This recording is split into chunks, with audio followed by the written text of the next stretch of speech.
दोस्तों आज की वीडियो बहुत ही इंपॉर्टेंट रहने वाली है क्योंकि आज की वीडियो में हम टॉप 30 हिंदी के क्वेश्चन को बताने वाले हैं जो बिहार पुलिस की परीक्षाओं में बार-बार पूछे गए हैं। इसलिए दोस्तों आप इस वीडियो के अंत तक बने रहिएगा। अगर आप इन हिंदी के प्रश्नों के सही उत्तर जानते होंगे तो कमेंट करके ज़रूर बताइएगा और कमेंट करके बताइएगा कि आज की वीडियो में आपका कितना प्रश्न सही हुआ है। चलिए आज की क्लास को शुरू करते हैं। आपका पहला क्वेश्चन है, भारत की प्राचीन भाषा कौन सी है दोस्तों? हमारे भारतवर्ष की प्राचीन भाषा का क्या नाम है? दोस्तों आपका राइट आंसर होगा ऑप्शन नंबर ए, भारत की प्राचीन भाषा का नाम संस्कृत है दोस्तों। संस्कृत भारत की प्राचीन भाषा है। ऑप्शन ए आपका बिल्कुल राइट आंसर होगा।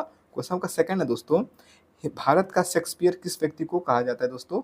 भारत का शेक्सपियर किस व्यक्ति को कहा जाता है? दोस्तों आपका राइट आंसर होगा ऑप्शन नंबर सी, कालिदास को भारत के शेक्सपियर के नाम से जाना जाता है दोस्तों, कालिदास को। ऑप्शन सी आपका बिल्कुल राइट आंसर होगा। दोस्तों आप इन सभी प्रश्नों को अपने नोटबुक में नोट करते रहेंगे ताकि आपके आने वाली परीक्षाओं के लिए इंपॉर्टेंट हो सकें। क्वेश्चन का थर्ड है दोस्तों, हिंदी में कितने प्रकार के स्वर होते हैं दोस्तों? हिंदी में कुल स्वरों की संख्या कितनी होती है? दोस्तों आपका राइट आंसर होगा ऑप्शन नंबर डी, 11 स्वर होते हैं दोस्तों। हिंदी में स्वरों की संख्या 11 होती है। ऑप्शन डी आपका बिल्कुल राइट आंसर होगा। क्वेश्चन का 4 है, हिंदी की उत्पत्ति किस भाषा से मानी जाती है दोस्तों? हिंदी शब्द की उत्पत्ति किस भाषा से मानी जाती है? दोस्तों आपका राइट आंसर होगा ऑप्शन नंबर बी, अपभ्रंश भाषा से हिंदी शब्द की उत्पत्ति मानी जाती है दोस्तों, अपभ्रंश भाषा से। ऑप्शन बी आपका बिल्कुल राइट आंसर होगा। क्वेश्चन का 5 है, हिंदी का प्रथम उपन्यास कौन सा है दोस्तों? हिंदी का प्रथम उपन्यास का क्या नाम है? दोस्तों आपका राइट आंसर होगा ऑप्शन नंबर डी, परीक्षा गुरु हिंदी का प्रथम उपन्यास है दोस्तों, परीक्षा गुरु। ऑप्शन डी आपका बिल्कुल राइट आंसर होगा। क्वेश्चन का 6 है, हिंदी साहित्य का पहला कवि किस व्यक्ति को माना जाता है दोस्तों? हिंदी साहित्य का पहला कवि किस व्यक्ति को माना जाता है? दोस्तों आपका राइट आंसर होगा ऑप्शन नंबर ए, सरप्पा को हिंदी साहित्य का पहला कवि माना जाता है दोस्तों, सरप्पा को। ऑप्शन ए आपका बिल्कुल राइट आंसर होगा। क्वेश्चन का 7 है दोस्तों, हिंदी की पहली कहानी कौन सी मानी जाती है दोस्तों? हिंदी की पहली कहानी कौन सी मानी जाती है?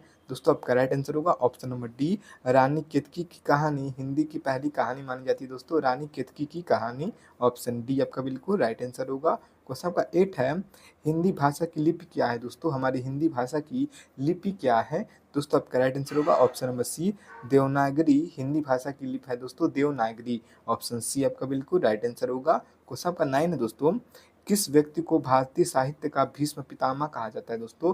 किस व्यक्ति को भारतीय साहित्य का भीष्म पितामह के नाम से जाना जाता है? दोस्तों आपका राइट आंसर होगा ऑप्शन नंबर बी, आचार्य रामचंद्र शुक्ला को भारतीय साहित्य का भीष्म पितामह कहा जाता है दोस्तों, आचार्य रामचंद्र शुक्ल को। ऑप्शन बी आपका बिल्कुल राइट आंसर होगा। क्वेश्चन नंबर 10 है दोस्तों, हिंदी साहित्य का छायावाद किस युग से संबंधित है दोस्तों? हिंदी साहित्य का छायावाद युग किससे संबंधित है? दोस्तों आपका राइट आंसर होगा ऑप्शन नंबर बी, आधुनिक काल से हिंदी साहित्य का छायावाद युग संबंधित है दोस्तों, आधुनिक काल से। ऑप्शन बी आपका बिल्कुल राइट आंसर होगा। क्वेश्चन का 11 है, भाषा और बोली में मुख्य अंतर क्या है दोस्तों? भाषा और बोली में मुख्य अंतर क्या है?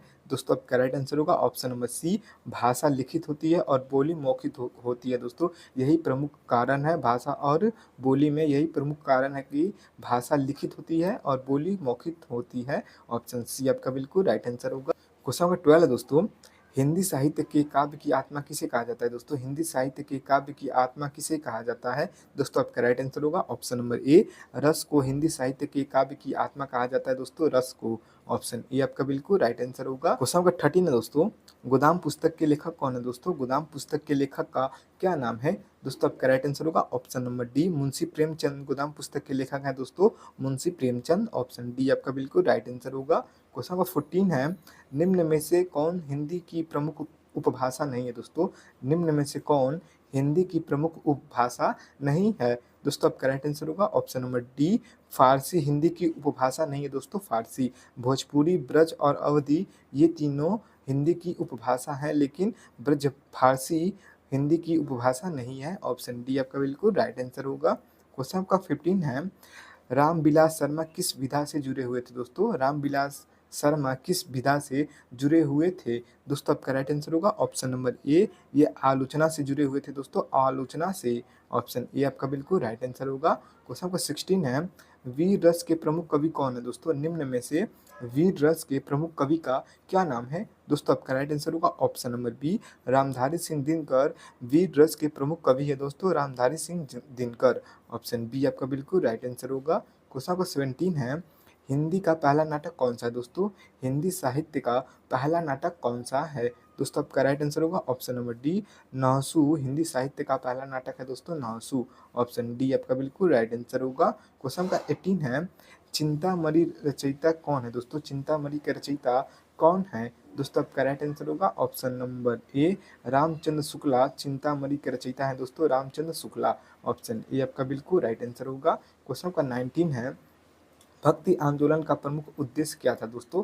भक्ति आंदोलन का प्रमुख उद्देश्य क्या था? दोस्तों आपका राइट आंसर होगा ऑप्शन नंबर ए, ईश्वरी भक्ति। भक्ति आंदोलन का प्रमुख उद्देश्य था दोस्तों ईश्वरी भक्ति। ऑप्शन ए आपका बिल्कुल राइट आंसर होगा। क्वेश्चन नंबर 20 है, हिंदी के प्रथम कवि चंद्रबरदाई ने किसकी रचना की है दोस्तों? हिंदी के प्रथम कवि चंद्रबरदाई ने किसकी रचना की है? दोस्तों आपका राइट आंसर होगा option number C, Prithviraj Raso की रचना की है दोस्तों। चंद्रबरदाई ने पृथ्वीराज रासो की रचना की थी। ऑप्शन सी आपका बिल्कुल राइट आंसर होगा। दोस्तों मैंने इस वीडियो में टॉप 30 हिंदी के क्वेश्चन को कवर किया है जो बिहार पुलिस की परीक्षाओं में पूछे गए हैं। आपने वीडियो में कमेंट किया था कि भैया आप हिंदी पर भी वीडियो बनाइए, मैंने इसलिए हिंदी पर वीडियो बनाया है जो आपके बिहार पुलिस परीक्षाओं में पूछे गए हैं। क्वेश्चन नंबर 21 है दोस्तों, गुप्त वंश का संस्थापक कौन है दोस्तों? गुप्त वंश के संस्थापक का क्या नाम है? दोस्तों आपका राइट आंसर होगा ऑप्शन नंबर बी, श्रीगुप्त। गुप्त वंश के संस्थापक हैं दोस्तों श्रीगुप्त। ऑप्शन बी आपका बिल्कुल राइट आंसर होगा। क्वेश्चन नंबर 22 है दोस्तों, अलंकार का शाब्दिक अर्थ क्या होता है दोस्तों? अलंकार का शाब्दिक अर्थ क्या होता है? दोस्तों आपका राइट आंसर होगा ऑप्शन नंबर ए, सजावट। अलंकार का शाब्दिक अर्थ होता है दोस्तों शाब्दिक अर्थ सजावट होता है। ऑप्शन ए आपका बिल्कुल राइट आंसर होगा। क्वेश्चन नंबर 23 है दोस्तों, खड़ी बोली के लोकप्रिय कवि किसे माना जाता है दोस्तों? खड़ी बोली के लोकप्रिय कवि किसे माना जाता है? दोस्तों आपका राइट आंसर होगा option number D, Ayodhya Singh Upadhyay को खड़ी बोली के लोकप्रिय कवि माना जाता है दोस्तों, अयोध्या सिंह उपाध्याय। ऑप्शन डी आपका बिल्कुल राइट आंसर होगा। क्वेश्चन नंबर 24 है, पंचवटी में कौन सा समास है दोस्तों? पंचवटी में कौन सा समास है? दोस्तों आपका राइट आंसर होगा ऑप्शन नंबर ए, दीर्घ समास पंचवटी में है दोस्तों, दीर्घ समास। ऑप्शन ए आपका बिल्कुल राइट आंसर होगा। क्वेश्चन नंबर 25 है, निम्न में से किस कवि को कविराज की उपाधि दी गई है दोस्तों? निम्न में से किस कवि को कविराज की उपाधि दी गई है? दोस्तों आपका राइट आंसर होगा option number C, Bharatendu Harishchandra को कविराज की उपाधि दी गई है दोस्तों, भारतेंदु हरिश्चंद्र को। ऑप्शन सी आपका बिल्कुल राइट आंसर होगा। क्वेश्चन नंबर 26 है, रामचरितमानस की रचना किसने की थी दोस्तों? रामचरितमानस की रचना किस व्यक्ति के द्वारा की गई थी? दोस्तों आपका राइट आंसर होगा ऑप्शन नंबर सी, तुलसीदास ने रामचरितमानस की रचना की थी दोस्तों, तुलसीदास ने। ऑप्शन सी आपका बिल्कुल राइट आंसर होगा। क्वेश्चन नंबर 27 है, हिंदी के किस लेखक को कहानी का सम्राट कहा जाता है दोस्तों? हिंदी के किस लेखक को कहानी का सम्राट कहा जाता है? दोस्तों आपका राइट आंसर होगा option number D, Munshi Premchand को हिंदी की कहानी का सम्राट कहा जाता है दोस्तों, मुंशी प्रेमचंद को। ऑप्शन डी आपका बिल्कुल राइट आंसर होगा। क्वेश्चन नंबर 28 है, रामचरितमानस को किस भाषा में लिखा गया है दोस्तों? रामचरितमानस को किस भाषा में लिखा गया है? दोस्तों आपका राइट आंसर होगा ऑप्शन नंबर बी, अवधी भाषा में रामचरितमानस को लिखा गया है दोस्तों, अवधी भाषा में। ऑप्शन बी आपका बिल्कुल राइट आंसर होगा। क्वेश्चन नंबर 29 है, निम्न में से कविता शब्द किस भाषा से लिया गया है दोस्तों? निम्न में से कविता शब्द को किस भाषा से लिया गया है? दोस्तों आपका राइट आंसर होगा ऑप्शन नंबर डी, संस्कृत से कविता शब्द को लिया गया है दोस्तों, संस्कृत से। ऑप्शन डी आपका बिल्कुल राइट आंसर होगा। क्वेश्चन आपका 30 है दोस्तों, हिंदी वर्णमाला में कुल अक्षरों की संख्या कितनी होती है दोस्तों? हिंदी वर्णमाला में कुल अक्षरों की संख्या कितनी होती है? दोस्तों ये प्रश्न आपके लिए है, इसका जवाब आप कमेंट बॉक्स में बताइए कि हिंदी वर्णमाला में कुल अक्षरों की संख्या कितनी होती है। मैं आशा करता हूँ कि इसका जवाब आप कमेंट बॉक्स में जरूर बताएंगे। दोस्तों मैंने इस वीडियो में बिहार पुलिस से संबंधित हिंदी के टॉप 30 क्वेश्चन को कवर किया है जो आपके बिहार पुलिस की परीक्षाओं में बार बार पूछे गए हैं। दोस्तों आज की वीडियो आपको कैसे लगी कमेंट बॉक्स में जरूर बताइएगा और ऐसे ही वीडियो देखने के लिए हमारे इस चैनल को लाइक एंड सब्सक्राइब जरूर कीजिएगा। वीडियो को पूरा देखने के लिए आप सभी का दिल से धन्यवाद। मिलते हैं अगले वीडियो के साथ, तब तक के लिए जय हिंद, जय भारत।